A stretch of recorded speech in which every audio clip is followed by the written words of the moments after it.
Welcome to EPY 150 Strategies for Academic Success, Module 8 on Critical Thinking. Consider all the ways that you use or don't use critical thinking. Consider this quote by Albert Einstein: "I have no special gift. I am only passionately curious." What do you think this means? Critical thinking. Why is critical thinking important to being a master's student? What is critical thinking? What does it mean? What does it look like? How do we use it? What if adopting new critical thinking behaviors created more success in different areas of our life? Most instructors, whether they're teaching welding, computer science, engineering, math, English, they all say critical thinking is important. Why is that? Where do these questions come from? Did you answer learning styles inventory? Good. Here are some of the overarching themes of critical thinking. I like the way Dave Ellis categorizes critical thinking with two ideas. Critical thinking is a combination of divergent or creative thinking, where you ask questions, generate as many possible rules, throw things around, as well as convergent thinking, which is narrowing things down from many possible points of view, which is kind of like classic deductive logic. So I want you to notice we're going to talk about critical thinking using these two different categories. Let's start by considering divergent thinking or creative thinking and how much we need this aspect of critical thinking. This may sound strange to you, but I think there are actually rules for brainstorming. So the first rule I would suggest to you is setting a time limit. This is really imperative. And then think about quantity. Quantity is the first step. Focus on getting as many ideas as you can rather on how good your ideas are. Set a goal. 20 new ideas in 5 minutes. Don't censor yourself. No judging. Don't look at the ideas and go, this is bad, this is good. Just wait till the end of the time, and then you can look for patterns and look for quality in what you've done. If you haven't already done the essay for the homework this week, I recommend that you start by brainstorming, setting a time limit. So just stop the video right now, take 2 to 3 minutes, and start by brainstorming your ideas for the essay. And then see if you can get 20 ideas in 2 minutes. Just a suggestion. Try it out. Maybe it'll work for you. So here's some more ideas related to how creativity fuels critical thinking. So think about those moments when you have an aha moment. Try this if you haven't ever tried it. Focus on something and then let go of it. And then here's a really interesting idea to cultivate a kind of serendipity. Read in your book if you don't know what that word means. Keep an idea file, sort of a log of all of the ideas, maybe a small notebook. When you get those ideas, what do you do with them? Keep track of those. The more you consider this, the more you'll get. Consider also the idea that just gathering data is a way to be creative. Give yourself a suggestion before you sleep. Create strategies. Trust the process. Just relax. Give yourself a suggestion before you go to sleep tonight that you will wake up with some solutions to interesting problems. Here's a reminder that I have a new video posted to this unit about flow. So make sure to watch this TED Talks and see what you think about this idea by Mihai Csikszentmihalyi. I studied with him as an undergraduate, and I think you might find this useful and interesting. Next, I'd like you to think about convergent thinking and how that works in your life. Where can you use it? At some basic level, convergent thinking is about uncovering assumptions of basic arguments. In philosophy, arguments are a premise plus a conclusion, which is the statement, what you believe and why you believe it. So you look at assumptions and what's implied by the view and write them out, and then see if you can find exceptions to them. So let's take a look at this quote. Every child is an artist. The problem is how to remain an artist once he grows up. Pablo Picasso. So consider, what are the assumptions that you see behind this quote? Pause the video, write some of these assumptions down. Another way to use convergent thinking is to analyze how we use emotion to persuade people. So I have this image of the crying baby.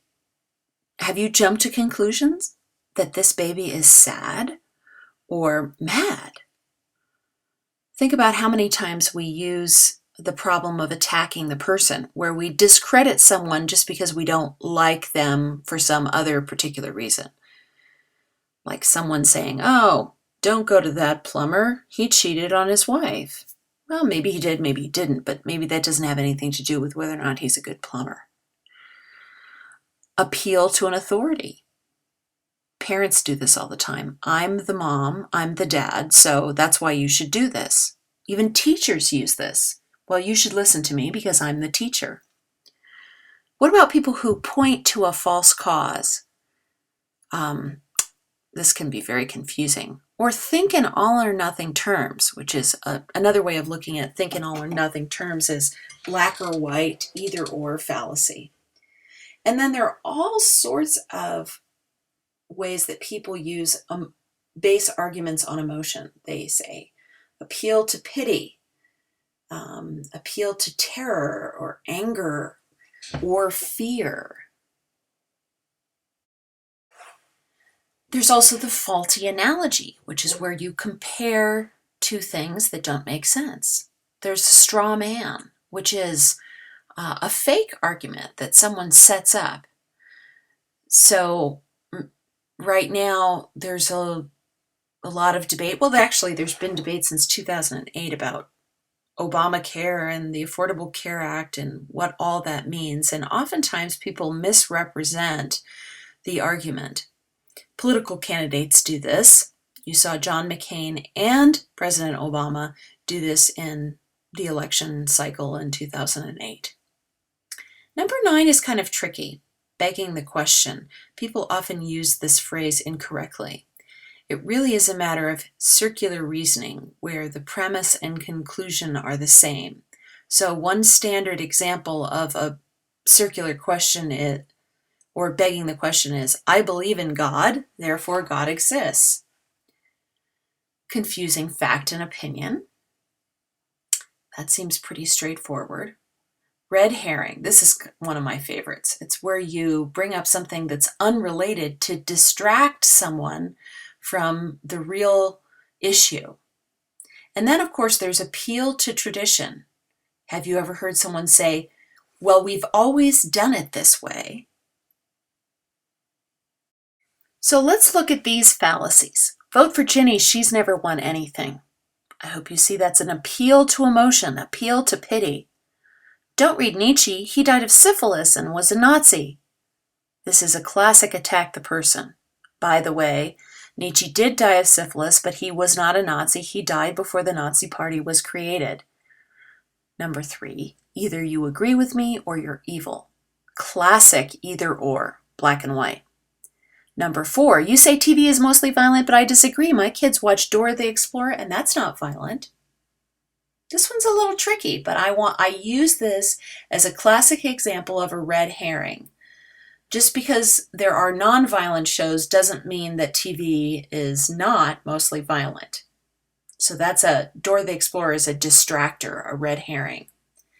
And then finally, the governor is destroying education. Next thing you know, he'll be hiking tuition. What would you say that was? I would say it's definitely jumping to conclusion. It's also kind of an appeal to an emotion. Let's look at some more definitions of critical thinking. So your book has been using this Bloom's taxonomy of thinking throughout the whole textbook. So it's really a theory that is based on the ideas of Benjamin Bloom that says that people follow a progression of thinking from level 1, remembering, to level 6, creating. So different activities that you do in different classes call for different levels of thinking. So what does this look like when you have a pyramid? Does that mean you always start at the bottom and move to the top? What do you think about that whole metaphor and formulation? So I'd like you to evaluate this and consider all the different ways you use thinking. Critical thinking means sorting out conflicting claims, weighing evidence for them, letting go of your biases, arriving at reasonable views, and it also means being willing to change your views. Would you agree with this? Would you agree with these ideas of critical thinking about what it means to be a critical thinker? Consider, again, some ideas of how to become a critical thinker. Be willing to say, I don't know. Be willing to define your terms. Be upfront. Even practice tolerance. Wait. Understand before criticizing, because that involves not jumping to conclusions. Watch for hotspots. Consider the source. Seek out alternative views. Then look for, at least 3 answers. There's always more than 2. We tend to think of things as either or. So go beyond the either or formulation and look for at least 3 answers. So the next couple of slides, there are some creativity exercises. So you might need to stop and start the video so you can play with these exercises. So consider these words here as kind of a poetry exercise. You fill in the blank and you use the 5 senses. Success is a color. It tastes like something. It smells like something. It feels like something. And then it sounds like something. So stop the video and fill in the blanks. And then if you don't like that word, you could change the word success to dreams. What does that do for you? Here's a second exercise where you create a forced analogy. A forced analogy are putting 2 things together. And I think sometimes you could actually take a random picture and pair it with a word or a concept and then do a free write. So do a free write on the image before you and the concept of justice. What connections do you make with this random picture and idea? Now I'd like you to consider the power process idea for Chapter 7. Think about how great this idea is. This is interesting. Find a bigger problem. So the idea is we have problems in our life, lots of problems. So maybe you can work on your problems by actually tackling a problem that's bigger. It's truly worth your effort. Brainstorm a list of projects you think are worthwhile. Next, we're going to discuss Maslow's hierarchy of needs because this might help you think about what ideas really inspire you. So maybe you've heard of this in another psychology class, but Abraham Maslow said that people need to take care of basic things, their basic needs, and their safety, and their love and belonging before they can move up to looking at self-esteem and self-actualization. So, if somebody is really worried about whether or not they have food or water or shelter, that can kind of keep them from being able to realize some of their bigger dreams. So that's true. But even if you're in a position where you're compromised, you could still actually reach out to other people and think about yourself in a more expansive way. And what would this do for you? And how would this move you forward? So consider these ideas.